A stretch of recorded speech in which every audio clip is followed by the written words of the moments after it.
লড়াই করো, মিটবে অন্যায়, নাই প্রতিষ্ঠিত হবে। জোরে বলুন সুবহানাল্লাহ। বিদায় নেবার আগে আমি শয়তান এজিদের কথা একটু বলে যাচ্ছি।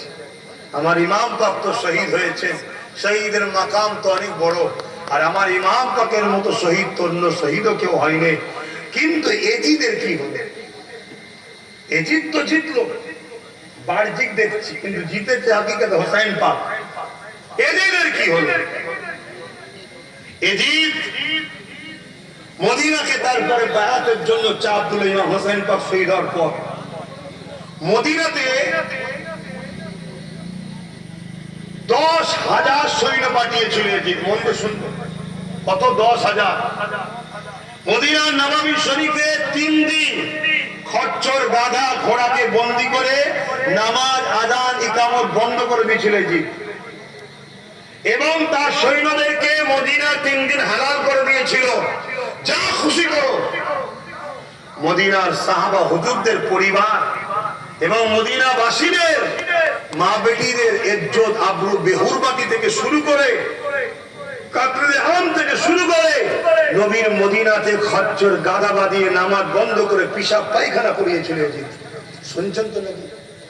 আজ কিছু দাড়ি টুপি আর পরে আলেম উলামা সেজে এজিদের দালালি করে এই সমাজে। সোশ্যাল মিডিয়া দেখবেন, এজিদকে বাঁচাতে চায়। এরা এজিদের অবৈধ সন্তান, এরা জাহান্নামের কুত্তা হবে, এরা এজিদের সাথেই থাকবে। শুনছেন তো নাকি? ওই সময়ে এমন করে মক্কার মানুষেরা আবার এজিদের এই কথা শুনে মদিনার নববীকে বেইজ্জতি করছে, এজিদের বিরুদ্ধে বিদ্রোহ ঘোষণা করে। এজিদ তখন সৈন্য পেটিয়ে আবার মক্কার উপরে হামলা করে, আর মক্কার কাবার গিলাফে আগুন ধরিয়ে দেয় এজিদ। শুনছেন? এই যখনই আগুন ধরিয়েছে, সঙ্গে সঙ্গে এজিদের ওখানে কাবার গিলাফ পড়ছে, এদিকে এজিদের ভেতরে পুরার থেকেও কঠিন জ্বলন শুরু হয়েছে। এটা কয়েকদিনের ঘটনা, বেশি দিন নয়, কয়েকদিন, কারবালার কয়েকদিন পরে।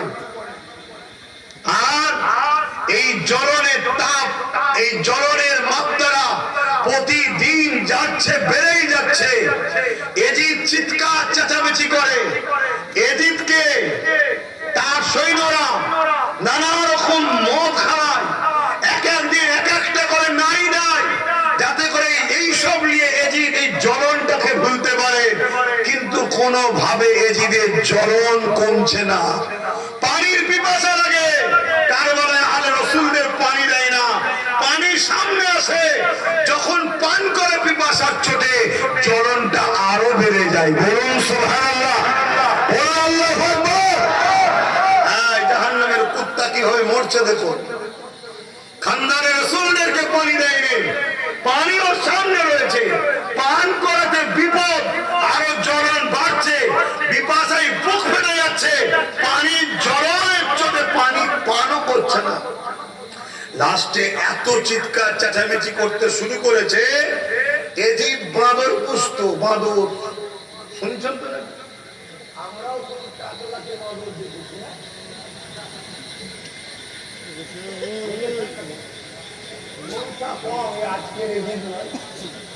একটু অসুবিধা হলো না কেমন? তো ওই সময়ে সবাই সৈন্যরা বোঝালো, চলেন আপনার বাঁদরটাও ওই আহলে রাসূলকে শহীদ করার পর বাঁদরও এজিদকে ছেড়ে পালিয়েছে। কত বড় জালিম, জাহান্নামের কুকুর রে! হ্যাঁ, তুই নবীর উম্মত দাবি করে নবীর খানদানকে শহীদ করতে থাকে, সেও আবার পশু পালিয়েছে। এজিদ ইমাম হোসেন পাকের ঘোড়াকে জোর করে বন্দী করে তারপরে সওয়ার হয়ে ওই বাঁদর খুঁজতে গেল। মানে সৈন্যরা চাইছে যদি একটু জঙ্গল টঙ্গলে খুললে, একটু যদি জ্বলন কমে, চিৎকার চেঁচামেচিতে এলাকার লোক পাগল হয়ে যাচ্ছে। জঙ্গলে গেছে, একটা সময় ইমাম পাকের ঘোড়া, আহা, ইমাম পাকের ঘোড়া ছুট শুরু করেছে। সে ছুট অন্য বেকায়দার ছুট, ছুটছে, লাফাচ্ছে, এদিকে যাচ্ছে, ওদিকে যাচ্ছে। এজিদকে আর থামানো যাচ্ছে না। যেভাবে মরণটা চিঙ্গিস খানের হয়েছিল, লাগাম ফসকে পা বেঁধে গিয়ে